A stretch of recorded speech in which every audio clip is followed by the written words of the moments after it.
Voilà, que la grâce du Seigneur soit avec chacun d'entre vous ce matin.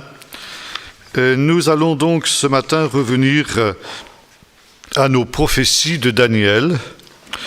Et j'aimerais que ce matin nous revenions au chapitre 7 de ce prophète Daniel sur cette vision qui, comme je vous l'ai dit hier, pour moi est centrale. D'abord dans le livre de Daniel et deuxièmement dans le Nouveau Testament. Comme je vous disais, le Nouveau Testament est en réalité, comme le livre du prophète Daniel, une apocalypse. Ça veut dire une révélation, un dévoilement.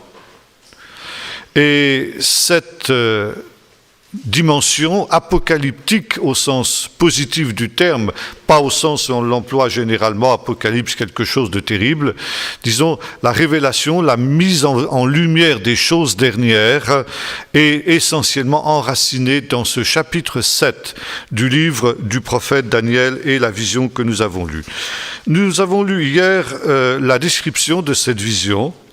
Et je voudrais maintenant que nous relisions l'explication que l'ange donne de cette prophétie, toujours dans le chapitre 7, mais nous lirons cette fois-ci à partir du verset 19.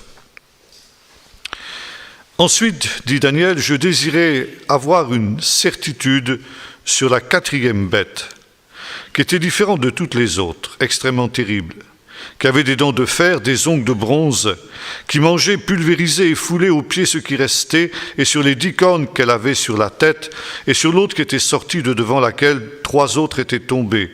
Cette corne avait des yeux, une bouche, parlant avec arrogance, et une plus grande apparence que les autres.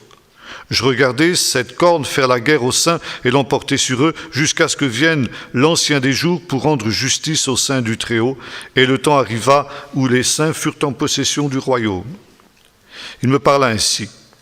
La quatrième bête, c'est un quatrième royaume qui existera sur la terre, différent de tous les royaumes et qui dévorera toute la terre, la foulera et la pulvérisera. Les 10 cornes, ce sont 10 rois qui s'élèveront de ce royaume.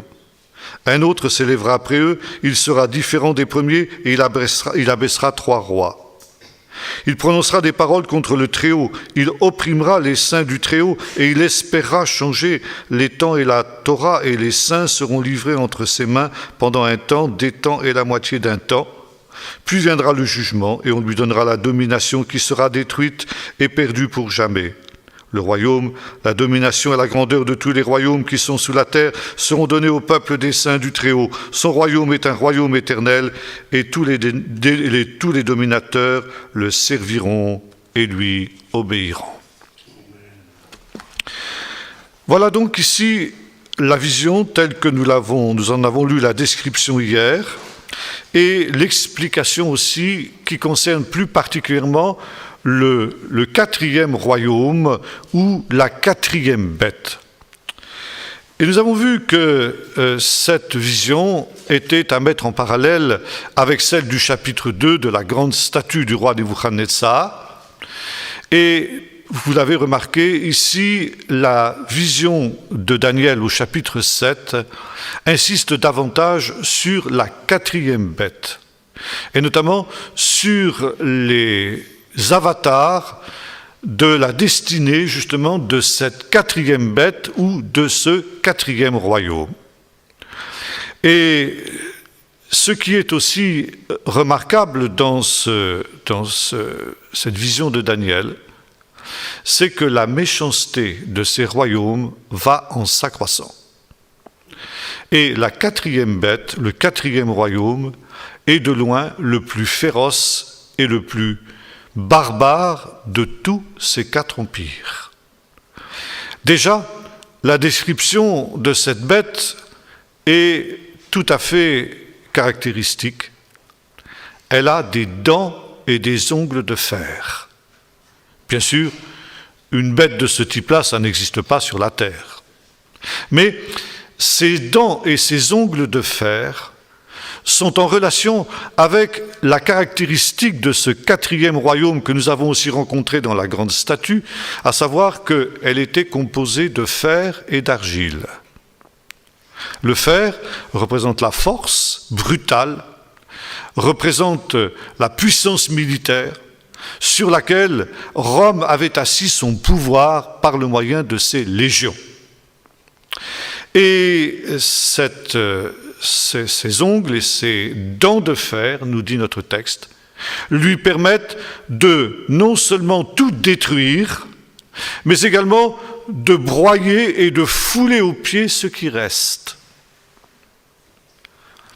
Et nous avons évoqué déjà la parole de Jésus que nous trouvons dans le chapitre 21 de l'évangile de Luc, versets 23-24, où il nous est dit ceci: « Jérusalem sera foulée aux pieds par les nations jusqu'à ce que les temps des nations soient accomplis. » Les nations, nous l'avons vu hier, c'était un mot codé pour désigner le 4e empire, c'est-à-dire l'Empire romain.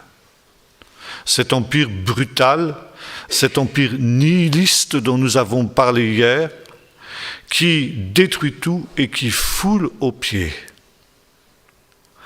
Et Jésus reprend cette expression du prophète Daniel que nous trouvons dans ce chapitre 7, de cette bête qui foule aux pieds ce qui reste, pour dire que cette bête, les nations, vont fouler aux pieds Jérusalem pendant tout le temps qui sera donné aux nations pour exercer cette autorité sur Jérusalem.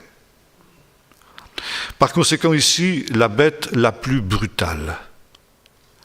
Et il y a donc ici une augmentation du péché. Et cette idée d'un péché qui va en s'accroissant, en grandissant, c'est quelque chose que vous trouvez aussi chez les prophètes, et c'est quelque chose que vous trouvez aussi dans le Nouveau Testament. Vous trouvez ça aussi dans les psaumes. Il y a l'idée que le monde va aller de plus en plus loin dans le mal. Parce que, précisément, ce temps des nations est aussi un temps de grâce qui a été donné aux nations pour qu'elles se repentent et pour qu'elles se détournent de leurs péchés. Mais un des drames de l'être humain est ainsi fait que, au lieu de considérer justement la patience de Dieu comme un appel à la repentance, l'être humain considère que Dieu est faible, que Dieu ne fait ni bien ni mal, comme dit le livre des psaumes. Et comme le dira aussi notre texte de Daniel un peu plus loin, les méchants avanceront toujours plus dans le mal. Cette idée, vous la retrouvez aussi chez l'apôtre Paul. Et il met en garde Timothée par rapport au temps de la fin, en disant « Sache que dans les derniers temps, il y aura des jours difficiles. Car les méchants avanceront toujours plus dans le mal, égarés eux-mêmes et égarant les autres. » Et par conséquent, nous n'allons pas vers un âge d'or. Nous n'allons pas vers une amélioration du genre humain, comme on le pensait un peu naïvement au XIXe siècle, par exemple. Et comme le pensent encore un certain nombre de chrétiens que l'on appelle amillénaristes, et qui pensent que, grâce aux moyens technologiques dont nous disposons aujourd'hui, Internet, les satellites artificiels et tout ce que vous voudrez, on arrivera à créer un monde qui sera entièrement christianisé. Et constamment, j'entends parler d'un grand réveil qui va venir sur le monde entier et qui va faire en sorte que le monde entier va se convertir à Jésus-Christ avant le retour du Seigneur. Cette vision est parfaitement antibiblique. La Bible nous annonce exactement le contraire. Les hommes impies avanceront toujours plus dans le mal, égarés eux-mêmes et égarant les autres. Et ce à quoi nous assistons depuis maintenant quelques dizaines d'années, c'est une déchristianisation de la planète tout entière. Vous allez me dire, n'y a-t-il pas encore ça et là quelques réveils? Oui, c'est vrai. Mais de plus en plus, le témoignage véritable de l'Évangile recule. Et ceci est aussi conforme à ce qui a été annoncé et de ce qui a été écrit. Et la Bible, notamment le Nouveau Testament, pour désigner justement cette évolution du monde, emploie un mot qui est directement justement tiré des prophéties de Daniel. Non seulement la prophétie du chapitre 7 que nous étudions ce matin, mais également nous trouvons cette idée aussi dans le chapitre 10, dans le chapitre 11 et dans le chapitre 12 du livre du prophète Daniel. Un temps de ce que le prophète appelle la grande révolte. Une grande révolte contre Dieu. Cette révolte, nous en avons déjà parlé avant-hier, quand nous avons notamment évoqué le personnage de Nimrod, dont nous avons dit qu'il était le prototype de l'Antichrist. Et cet Antichrist, nous le retrouvons aussi dans les prophéties de Daniel. Nous retrouvons justement ici la petite corne dont il est question dans le texte que nous avons lu ce matin. Une petite corne qui semble insignifiante dans un premier temps et qui s'accroît tellement, nous est-il dit, qu'elle monte jusqu'au trône de Dieu. Et elle essaie de pénétrer jusque dans le temple céleste pour le souiller. On pourra dire, mais comment un être humain peut-il entrer dans le temple céleste? Eh bien, tout simplement, c'est une image, bien sûr. Mais il nous est dit que cette petite corne a une bouche et qui parle avec arrogance. Et cette corne prononce des paroles de blasphème contre Dieu. Or, cette corne, elle parle de nos jours. Et il vous suffit de regarder la télévision, d'ouvrir la radio, de lire les journaux, pour voir à perte de vue des blasphèmes contre Dieu et contre sa parole. J'étais étonné, c'était en 2003, il y a eu un ouvrage, un livre, écrit au demeurant par un Israélien et un Juif. C'était un professeur d'archéologie qui s'appelait Israël Finkelstein. Et cet homme a écrit un livre qui s'appelait La Bible déchiffrée. Et ce livre a été le best-seller de toute l'année 2003. On s'est arraché cet ouvrage. Alors on pourrait peut-être dans un premier temps s'en réjouir en se disant « mais c'est merveilleux, ça veut dire que les hommes s'intéressent à la Bible ». Non. Le but de cet homme, de cet auteur, c'était de détruire l'autorité de la parole de Dieu. Et la présentation de ce livre sur la couverture disait « on ne lira plus jamais la Bible de la même manière depuis ce livre ». Ce livre, je l'ai lu, je l'ai étudié, je l'ai critiqué. Et le Seigneur m'a ouvert une porte extraordinaire d'ailleurs. Ce que j'ai pu écrire a été publié dans le plus grand journal de France, celui qui a le plus fort tirage. Et j'ai même eu les félicitations d'un certain nombre d'archéologues professionnels. Mais ce livre était tout entier destiné à détruire l'autorité de la parole de Dieu. Et c'était extrêmement difficile à lire. Moi qui suis quand même quelqu'un qui a une formation dans l'archéologie, il m'est arrivé parfois de devoir reprendre à plusieurs reprises le raisonnement de l'auteur pour le comprendre. Et c'était tellement hermétique, tellement inintéressant que je me demandais comment les gens du peuple, les gens qui ne connaissent rien à la Bible, ont pu se passionner pour ce livre. Je suis certain que la plupart d'entre eux ne l'ont lu qu'en travers. Mais ce qui leur importait, c'était qu'il détruisait l'autorité de la parole de Dieu. C'était un livre blasphématoire. Une petite bouche qui parle avec arrogance et qui prononce contre Dieu et contre les saints du Très-Haut, c'est-à-dire contre le peuple d'Israël, des paroles arrogantes.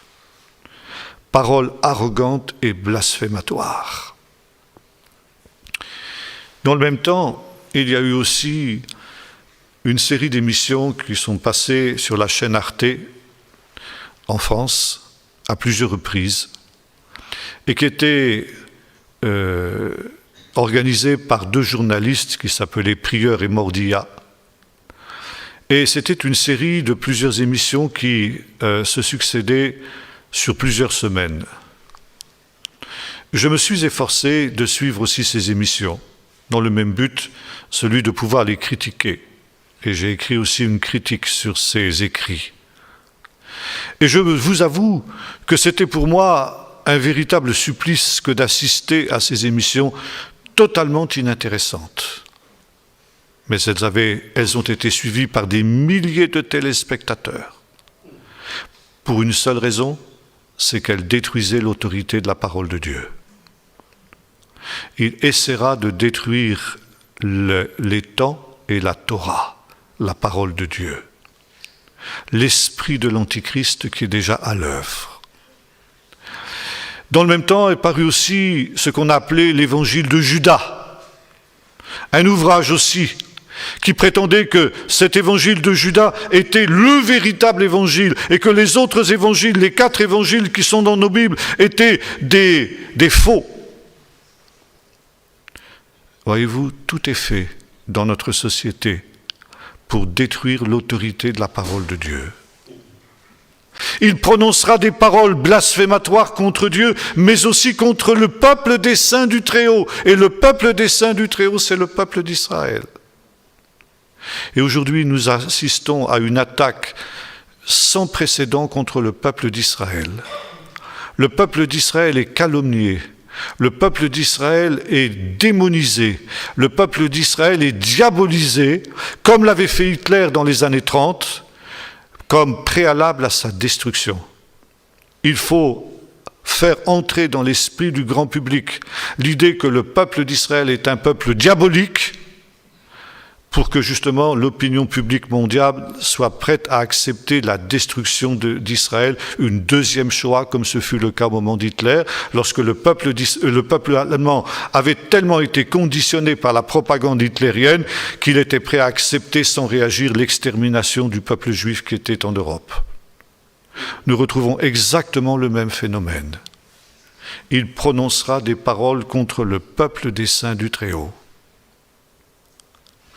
Et voyez-vous, par ces blasphèmes, eh bien, c'est la gloire de Dieu, c'est l'honneur de Dieu qui est atteint. Et c'est comme si justement cette petite corne qui grandit et qui s'élève, comme l'avait fait Nimrod aussi, eh bien, va jusqu'à, par ses paroles mensongères, blasphématoires et calomniatrices, va jusqu'à souiller le sanctuaire céleste, parce que c'est la gloire de Dieu qui est atteinte. Et si Dieu est un Dieu patient, nous l'avons dit tout à l'heure, il y a des limites à la patience de Dieu. Les limites à la patience de Dieu, c'est justement le blasphème. Et aujourd'hui, comme le dira l'apôtre Paul, ces hommes impies, ces hommes méchants, qui contrôlent justement ces médias, ils savent ce qu'ils font. Et ils sont animés justement de cette haine contre Dieu. Et par conséquent, ils sont dans une situation où ils s'en prennent directement à Dieu lui-même. Et voilà, et c'est le thème justement de ce chapitre 7 du livre du prophète Daniel, vient un temps où Dieu ne peut plus supporter le péché des hommes. Le péché des hommes a atteint son comble. Le péché des hommes a atteint un point de non-retour, comme cela fut à l'époque de Noé, nous est-il dit. Il y a un moment où la colère de Dieu devient sans remède. Il y a un moment où le jugement de Dieu devient inévitable, quand les hommes ont comblé la mesure. Nous retrouvons ça aussi dans l'histoire de Sodome, où non seulement les hommes de Sodome avaient commis des abominations terribles que nous retrouvons de notre temps d'ailleurs, et qui sont aussi la marque de notre temps, Et notre frère Parent m'a fait passer justement tout à l'heure, juste avant cette réunion, une lettre que des chrétiens invitent à envoyer à l'ONU parce que l'on voudrait justement que l'ONU banalise et officialise les pires abominations dans le domaine des mœurs, l'homosexualité et les pires abominations qui tournent autour de ces choses. On retrouve exactement ce qui s'était produit à l'époque de Noé et à l'époque de Sodome. De l'époque de Noé, il nous est dit que toute chair avait corrompu sa voix. C'est un euphémisme pour désigner chaque chair, chaque être vivant, pas seulement les hommes, mais également les animaux, avaient corrompu le comportement sexuel normal. C'est ça que ça veut dire. Pour entrer dans les pires abominations. Et quand on en est à ce stade-là, le jugement de Dieu vient. Et nous retrouvons cela aussi à Sodome. D'ailleurs, l'expression est devenue proverbiale pour désigner justement ce genre d'abomination, la sodomie. Mais non seulement ces hommes avaient commis cette abomination, mais en même temps, ils s'en étaient pris à des anges. Ça veut dire à la gloire de Dieu. Et quand justement ces hommes impies de Sodome se sont comportés comme cela vis-à-vis des anges, le jugement de Dieu est devenu inévitable. Et c'est ce que nous retrouvons ici dans le livre du prophète Daniel.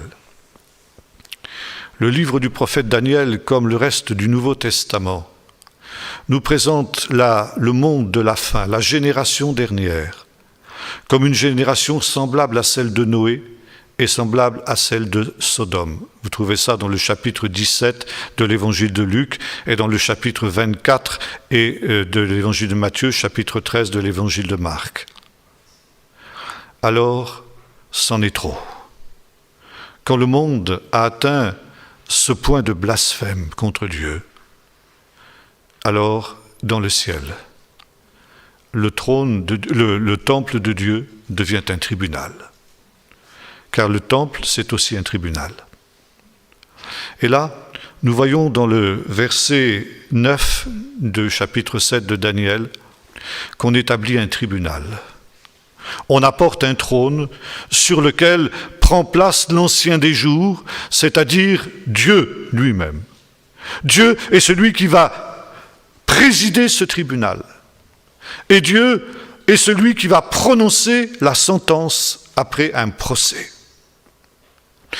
On voit les témoins qui approchent, la cour céleste qui prend part autour de ce trône de Dieu, et des livres sont amenés, des livres qui contiennent l'acte d'accusation.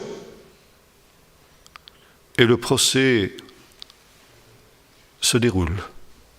Le procès, c'est celui de la bête et de toute cette humanité qu'elle a entraînée dans cette ultime révolte contre Dieu. Ultime révolte que le Nouveau Testament appelle d'un mot grec apostasie.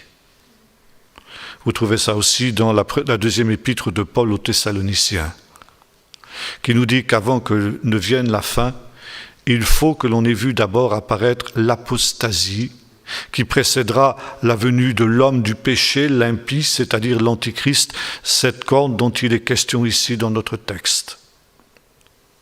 Apostasie, en grec, ça a deux significations. D'abord, l'abandon de la foi. Ça veut dire que des gens qui ont eu la foi s'en détourneront. Notre monde occidental, en particulier notre Europe, n'a jamais été chrétienne, au sens où nous l'entendons. Ça veut dire tous ceux qui étaient citoyens de ces différents pays d'Europe n'ont jamais été des chrétiens nés de nouveau, comme nous l'affirmons dans nos milieux évangéliques. Mais nos pays ont été des pays qui ont été christianisés. Ça veut dire que notre civilisation, les mœurs, les lois, la culture, les arts, et tout ce qui fait justement les marques d'une civilisation, le droit, ont été imprégnés par les principes de l'Évangile. Et si l'on ne peut pas parler de nos pays comme de pays chrétiens, on peut parler d'eux comme de pays qui ont été christianisés. Ce n'est pas pour rien que vous, en Europe, en Suisse, par exemple, votre drapeau, c'est une croix sur un fond rouge. Vous savez bien sûr mieux que moi ce que cela représente. La croix du Christ sur le sang du Christ. Vous avez un hymne national que je chante beaucoup plus facilement que notre horrible chant national, la Marseillaise, ce chant guerrier, sanglant et barbare. Vous, c'est un cantique, c'est le cantique suisse. Ça montre que votre pays a été christianisé. Or, aujourd'hui, eh bien, ces pays qui ont été christianisés se détournent de l'Évangile. Nous vivons dans une civilisation que l'on appelle une civilisation post-chrétienne. Et comme je le disais ces jours derniers, on ne veut même plus évoquer les racines judéo-chrétiennes de l'Europe. À l'époque de la chrétienté, comme on disait à cette époque-là, tout le monde ne suivait pas les principes de l'Évangile, loin de là. Mais si dans cette civilisation, quelqu'un voulait suivre l'Évangile, les principes de l'Évangile, il avait l'approbation de tous. Parce qu'on disait au moins celui-là, il est conséquent avec ce que sont nos principes. Aujourd'hui, si vous vous efforcez de vivre l'Évangile, vous avez la condamnation de la majorité. Si vous rappelez justement ce que nous disions il y a un instant, par exemple sur les mœurs, en France, et je ne sais pas comment c'est en Suisse, mais en France, pour vous dire ce que je suis en train de vous dire, je pourrais être traduit devant les tribunaux, simplement pour rappeler ce que la parole de Dieu affirme depuis toujours. Ceci nous montre que nous sommes dans cette situation qui a été décrite par le prophète Daniel et reprise par le Nouveau Testament, l'apostasie, l'abandon de la foi. Cet abandon de la foi ne pouvait être le fait que de gens qui l'avaient eu. Pour abandonner la foi, il faut l'avoir eu. Et nous vivons ces temps. Apostasie signifie aussi une révolte contre Dieu. Et cet abandon de la foi n'est pas simplement quelque chose que l'on quitte comme l'on quitte un vieil habit sale ou usé, mais c'est en même temps une haine contre Dieu, qui fait que nous voyons justement une humanité tout entière qui se révolte contre Dieu. Voilà ce qu'est le message de l'Écriture pour les temps de la fin. Et ça, c'est basé sur cette vision du chapitre 7 de Daniel. Alors, il y a justement le tribunal céleste qui intervient. Et la bête qui corrompt toute la terre, la bête qui conduit cette humanité tout entière dans une révolte contre Dieu et dans un blasphème contre Dieu, est l'objet de ce procès, de ce jugement.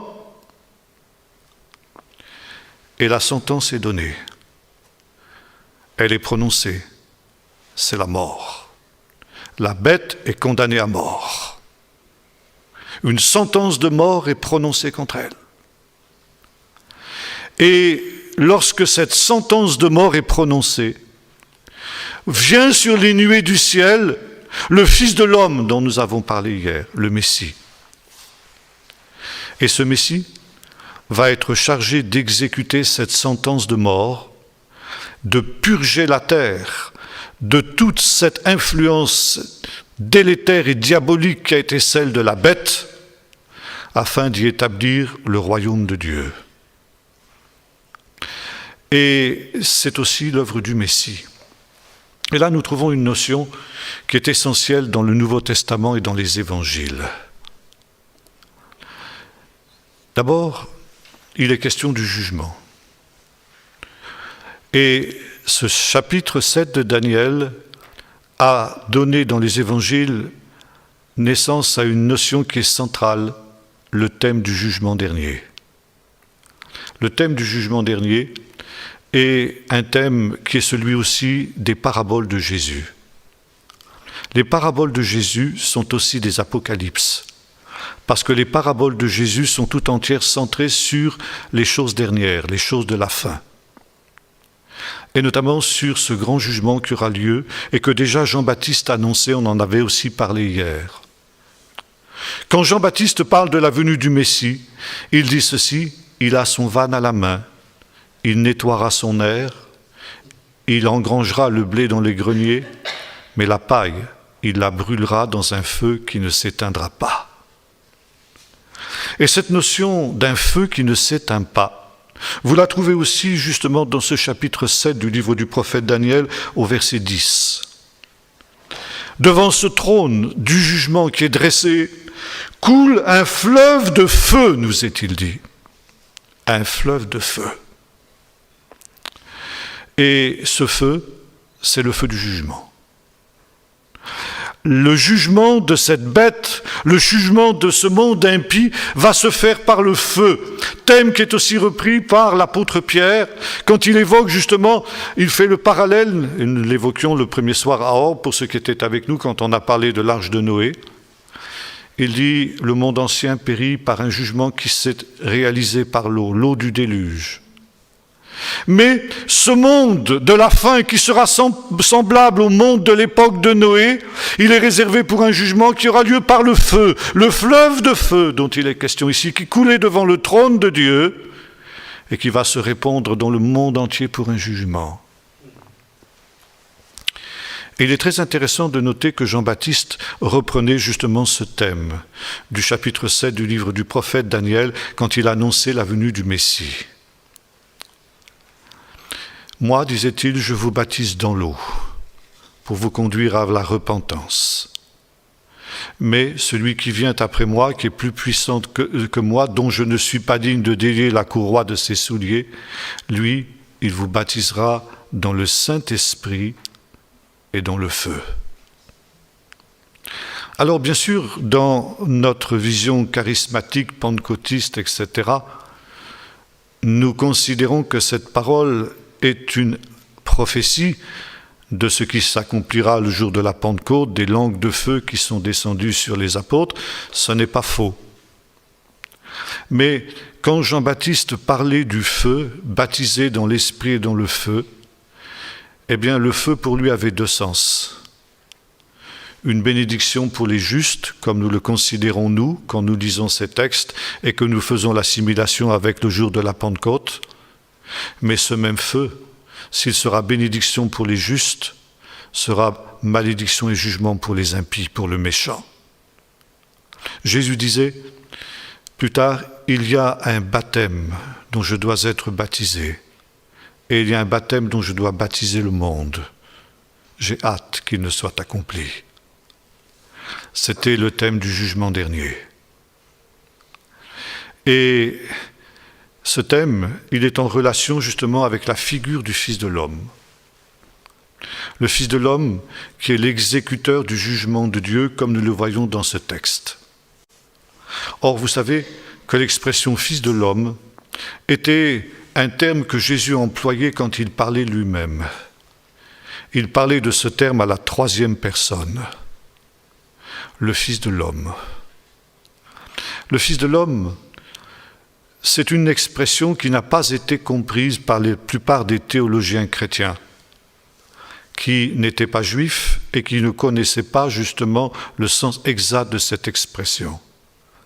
Et les pères de l'Église en particulier ont fait une différence entre Jésus, quand il y a eu les grandes controverses théologiques jusqu'au 5e siècle après Jésus-Christ, les grandes controverses christologiques pour savoir qui était Jésus. Les pères de l'Église sont arrivés à des conclusions auxquelles nous souscrivons des deux mains, bien sûr. Ils disent « Jésus est à la fois pleinement Dieu et pleinement homme ». Et ça, c'est vrai. C'est l'affirmation de la parole de Dieu. Et ils ont employé justement deux expressions pour désigner à la fois cette nature divine de Jésus en même temps que sa nature humaine. Ils ont dit « Jésus est fils de Dieu et fils de l'homme ». Et cette expression « fils de l'homme », ils l'ont tirée justement de ces textes de l'Évangile où Jésus parle de lui-même comme le fils de l'homme. Encore une fois, le fait que Jésus soit pleinement homme et pleinement Dieu, c'est quelque chose que je ne remets pas en question, au contraire, c'est quelque chose auquel je souscris très fort. Mais l'expression « fils de l'homme », quand Jésus l'employait pour lui-même, n'indiquait pas sa nature humaine. Elle était tirée justement de cette vision de Daniel 7. Fils de l'homme, dans la tradition juive, et on voit ça dans tous les textes qui datent de l'époque de Jésus, signifie le Messie dans sa fonction de juge des derniers jours. Sa fonction justement de juge eschatologique. Et Jésus, quand il emploie l'expression « fils de l'homme », l'emploie d'abord dans ce sens-là. C'est le cas, par exemple, dans la fameuse parabole des brebis et des boucs, qui reprend justement ici la vision de Daniel, et qui termine justement dans l'évangile de Matthieu, le grand discours sur la fin des temps que Jésus a prononcé sur le mont des Oliviers. Et la conclusion justement de ce grand discours sur la fin des temps, c'est ceci: lorsque le Fils de l'homme viendra dans la gloire avec tous ses anges, toutes les nations seront rassemblées devant lui pour un jugement. Il séparera les uns comme un berger sépare les brebis et les boucs.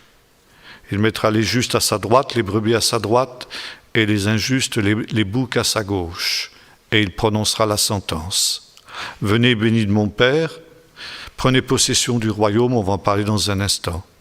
Et vous, allez dans le feu éternel qui a été préparé pour le diable et pour ses anges. Allez dans ce fleuve de feu qui coule devant le trône de Dieu et qu'on voit ici dans le livre de Daniel. Et cette fameuse parabole de la brebis et des brebis et des boucs dans le chapitre 25 de l'évangile de Matthieu est directement inspirée justement de ce chapitre 7 du livre du prophète Daniel.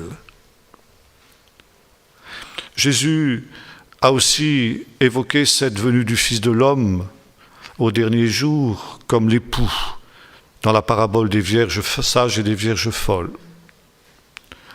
Bref, de nombreuses paraboles parlent du Fils de l'homme comme ce juge des derniers jours.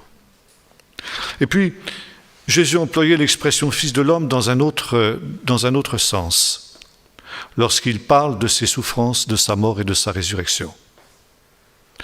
Et il dira, par exemple, nous avons évoqué ce texte, « Nous montons à Jérusalem et le Fils de l'homme va être livré entre les mains des pécheurs. » Dans l'évangile de Jean, lorsque vient justement le grand tournant du ministère de Jésus qui est au chapitre 12 de l'évangile de Jean, il dit ceci: « L'heure est venue où le Fils de l'homme va être glorifié. » Parce qu'effectivement, comme le dira le chapitre 25 de Matthieu, quand le Fils de l'homme viendra avec tous ses anges, dans toute sa gloire, il vient sur les nuées du ciel manifestant sa gloire. Et voyez-vous, vous allez me dire, mais alors comment se fait-il que Jésus évoque aussi l'expression « Fils de l'homme » quand il parle de ses souffrances? Parce que pour l'apôtre Jean, dans son évangile, la croix, c'est un trône. L'heure est venue où le Fils de l'homme va être glorifié. L'heure est venue où le Fils de l'homme va être élevé sur la croix. Et ça, c'est un grand paradoxe. Parce que la croix, c'est tout le contraire de la gloire. Non seulement la croix était le mode d'exécution le plus douloureux qui ait été jamais inventé par l'homme. Les condamnés pouvaient agoniser pendant des heures, voire des jours, dans d'atroces souffrances. Mais c'était aussi, pour les Romains, le moyen d'humilier leurs ennemis. Être condamné au supplice de la croix, c'était le supplice le plus infamant auquel puisse être condamné un homme. C'est la raison pour laquelle, par exemple, les citoyens romains ne pouvaient pas être crucifiés. Paul, contrairement à Pierre, n'a pas été crucifié, il a été décapité parce qu'il était citoyen romain. La croix était le supplice des esclaves, des pires criminels et des pires brigands. Et c'était une honte que d'être crucifié. Et pour un juif, c'était pire encore. C'était le signe d'une malédiction de Dieu car la croix était considérée comme une pendaison, et il est écrit « Quiconque est pendu au bois est maudit de Dieu » dans le livre du Deutéronome. Et voilà, nous sommes ici au cœur du paradoxe de l'Évangile. Bien loin d'être une humiliation, ça l'est aussi. Et Paul le rappelle dans le chapitre 2 de l'Épître aux Philippiens. Il nous est dit que le Messie Jésus est devenu obéissant jusqu'à la mort de la croix. Non seulement jusqu'à la mort, mais même jusqu'à la mort de la croix.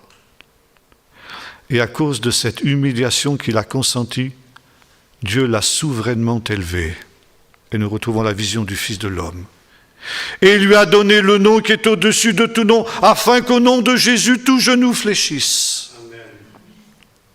Et si Jésus est ce Fils de l'homme, glorieux qui vient sur les nuées du ciel, devant lequel tout genou va fléchir, dans le ciel, sur la terre et dans l'enfer même, c'est parce que justement, il a été humilié jusqu'à la mort et jusqu'à la mort de la croix. Et c'est pourquoi, justement, quand Jésus parle de cette humiliation qui va être la raison même de son humiliation, de son élévation, qui va être la raison même de sa royauté. Et Jean est celui qui nous présente la croix de Jésus comme un trône sur lequel Jésus règne en tant que Fils de l'homme. C'est parce que, justement, il a accepté la croix. Et Jésus emploie l'expression « Fils de l'homme » dans deux sens. Quand il parle de cette humiliation qui va être la condition même de sa glorification, et lorsqu'il parle de son retour en gloire. Dernier point, et j'en aurai terminé. Bon, peut-être aussi on pourrait parler, j'en parlerai après. Parlons d'abord ici du royaume. Les saints du Très-Haut recevront le royaume. Son royaume est un royaume éternel qui ne passera jamais. Et vous savez que le Fils de l'homme, dans les évangiles, est en relation avec le royaume. Il nous est dit que Jésus a repris la prédication qui était celle de Jean-Baptiste dont nous parlions il y a un instant. Jean-Baptiste commençait à prêcher en disant « Repentez-vous car le royaume des cieux est proche ». Et Jésus a commencé son ministère par cette même prédication, et finalement, sa prédication était tout entière centrée sur la venue du royaume. Cette bonne nouvelle qui avait été aussi annoncée par le prophète dans le chapitre 52 d'Ésaïe, celui qui annonce à Sion « Ton Dieu règne », cette bonne nouvelle que ton Dieu règne. Le royaume s'est approché. Et le thème des paraboles, de ces apocalypses dont nous parlions tout à l'heure, c'est la venue du royaume. Et cette expression, le royaume, elle a été aussi très très mal comprise des chrétiens, notamment l'expression royaume des cieux. On a pensé que, contrairement à la conception juive du Messie, Jésus n'était pas venu pour établir un royaume terrestre, mais le royaume des cieux, c'est-à-dire un royaume spirituel, un royaume qui serait un royaume caché dans les cœurs. Mais que, bien sûr, Jésus n'avait nullement l'intention d'établir un royaume terrestre. Et l'on prend souvent à témoin cette parole de Jésus à une question des disciples qui, avant son ascension, lui demandent « Rabbi, est-ce en ce temps-là que tu rétabliras le royaume d'Israël ?» Et Jésus dit, ce n'est pas à vous de connaître les temps et les moments que le Père a fixés de sa propre autorité. Et on dit, vous voyez bien comment les disciples se sont trompés. Ils pensaient que Jésus allait rétablir le royaume d'Israël, un royaume terrestre. Mais non, bien sûr. Jésus était venu pour établir un royaume spirituel. En fait, quand nous reprenons ce texte, ce n'est pas du tout ce qui est dit. La question n'est pas de savoir si Jésus va rétablir ou pas le royaume d'Israël, mais quand, si vous relisez le contexte.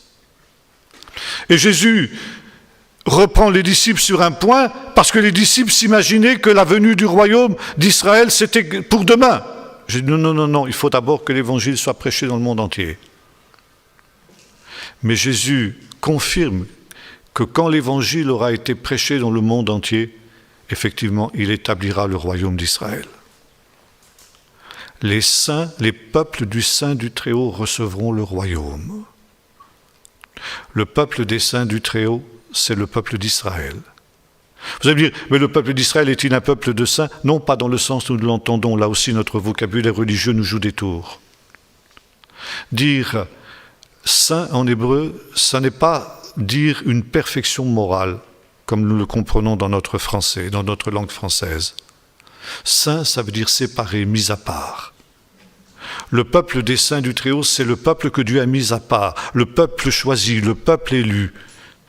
Alors, ceux qui le composent, et le prophète Daniel le rappelle aussi, ne sont pas tous des gens qui sont saints au sens moral du terme, mais ils sont saints parce qu'ils appartiennent au peuple mis à part, au peuple séparé. Et voyez-vous, il nous est dit, de l'explication qui est donnée du Fils de l'homme, par le prophète Daniel, par l'ange qui parle au prophète Daniel est celui-ci. Non seulement le Fils de l'homme est le roi qui vient, le roi Messie, le roi de ce royaume qui va être institué, mais il est le roi du peuple des saints. Et le Fils de l'homme, c'est aussi le peuple des saints. Il y a une identification entre le peuple d'Israël et son Messie. Et le peuple des saints du Très-Haut recevra le royaume. Rabbi, est-ce en ce temps-là que tu rétabliras le royaume d'Israël? Et c'est parce qu'ils connaissaient ce texte de Daniel que les disciples s'attendaient avec juste raison qu'au temps de la fin, le Fils de l'homme, le Messie, rétablisse le royaume d'Israël. Le peuple des saints du Très-Haut recevra le royaume. Et cette domination sera une domination universelle. Et voyez-vous, quand Jésus prêche le royaume de Dieu, les paraboles, ce qu'on appelle les paraboles du royaume, le royaume des cieux est semblable à... C'est quoi? C'est ce royaume qui sera établi par le Messie au dernier jour, par le Fils de l'homme, quand il viendra dans sa gloire, et qui sera centré autour de la nation d'Israël. La nation d'Israël qui se sera tournée vers Jésus. La nation d'Israël qui aura cru tout entière en son Messie, et par laquelle le Seigneur établira son règne sur la terre entière. C'est aussi ce que l'ange avait dit à Marie, sa mère, quand il lui avait dit « Il sera grand devant l'Éternel, ce fils qui va naître de toi, et le Seigneur Dieu lui donnera le trône de David son père. Il régnera sur la maison d'Israël à perpétuité. » Dites-moi, quand est-ce que Jésus a jamais régné sur la maison d'Israël? Alors il faut que ça s'accomplisse encore un jour. Et ce jour, justement, il est celui qui a été annoncé par le prophète Daniel. Les saints du Très-Haut recevront le royaume, ce 5e empire. Cet empire où le loup habitera avec l'agneau. Cet empire où il ne se fera plus ni tort ni dommage sur la montagne sainte. Cet empire où les nations viendront à Jérusalem du monde entier après avoir brisé leurs armes de guerre et avoir forgé des armes de paix, des instruments de paix à partir de ces armes de guerre.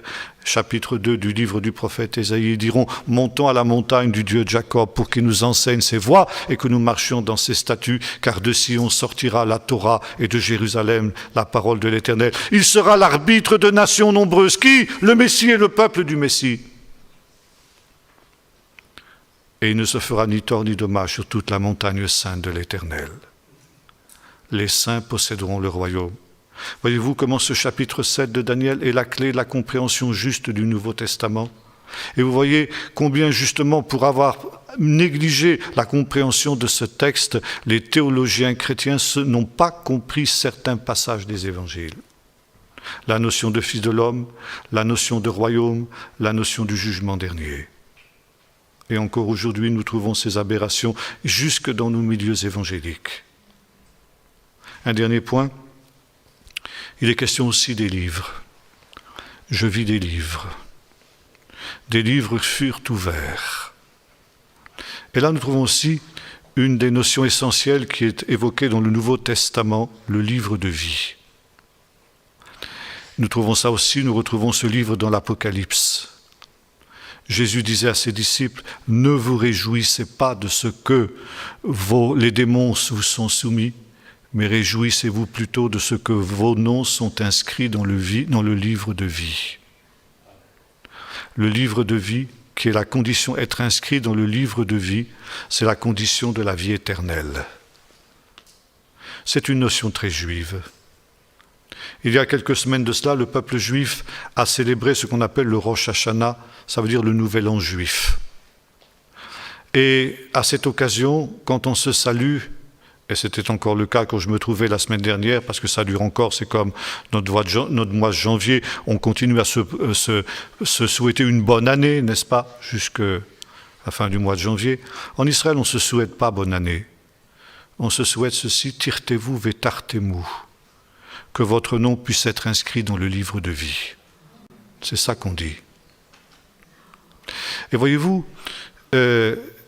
Jésus parlait aussi de son royaume, et avec le royaume, la vie éternelle.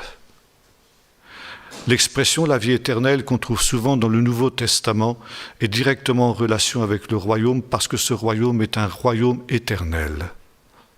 Et par conséquent, ceux qui auront part au royaume éternel posséderont aussi la vie éternelle et leur nom sera inscrit dans le livre de vie. Alors je m'arrête là pour ce matin parce que mon temps passe. Nous reprendrons cet après-midi, Dieu voulant, la fin du livre du prophète Daniel. À partir du chapitre 9, nous ferons un rapide survol de ce que le prophète annonce justement pour les temps de la fin, et j'aurai l'occasion de vous parler de l'islam cet après-midi. Mais je voudrais conclure ici en disant, voyez-vous ici, à combien il est essentiel pour nous de comprendre les prophéties de Daniel pour comprendre le Nouveau Testament, et pour comprendre en particulier les évangiles. Toutes ces notions qui sont essentielles dans notre piété évangélique viennent de ce chapitre 7 du livre du prophète Daniel. Et quand nous plongeons justement dans la compréhension de ce chapitre 7, nous comprenons mieux notre propre foi, nous comprenons mieux notre propre piété, nous comprenons mieux nos propres écritures. Et en même temps, nous pouvons nous réjouir, comme le disait Jésus, et ce sera mon dernier mot, de ce que nos noms sont inscrits dans le livre de vie et que nous aurons part à ce royaume éternel quand le Fils de l'homme viendra sur les nuées du ciel pour juger ceux qui nous oppriment. Et ce jugement sera le salut des justes. Ce salut qui est encore pour nous, dira l'apôtre Paul, pour l'heure un sujet d'espérance, mais qui sera pleinement manifesté quand le Seigneur paraîtra sur les nuées du ciel. Prions maintenant. Seigneur éternel, notre Dieu, merci de ce que nous pouvons, nous, aujourd'hui, par le sang de Jésus, l'agneau de Dieu, le Fils de l'homme, qui est existant en forme de Dieu, n'a pas regardé comme une proie à arracher à Dieu, mais s'est humilié lui-même en prenant la forme d'un serviteur, se rendant obéissant jusqu'à la mort et la mort de la croix. À cause de lui, Seigneur, nous savons, nous, été assimilés, agrégés au peuple des saints du Très-Haut. Et déjà, Seigneur, comme tu disais par la bouche de l'apôtre Pierre à ceux auxquels il écrivait, « Réjouissez-vous d'une joie ineffable, parce que l'entrée dans le royaume de lumière vous est garantie. » Merci, Seigneur, parce que par ton sang, tu as écrit nos noms dans ce livre de vie et par conséquent, Seigneur, nous savons que nous aurons part à ce royaume de lumière quand il viendra et ce royaume qui sera un royaume éternel nous garantit la vie éternelle dans ce royaume éternel. Et c'est pourquoi, Seigneur, avec l'Esprit et l'Épouse, nous aussi nous voulons dire Amen. Viens bientôt, viens Seigneur Jésus, Maranatha, viens sur les nuées du ciel. Tu nous as arrachés à ce fleuve de feu pour que nous puissions entrer, Seigneur, dans ce monde nouveau, dans ce royaume de justice et de paix, où la justice habitera, et nous t'en bénissons au nom de Jésus. Amen.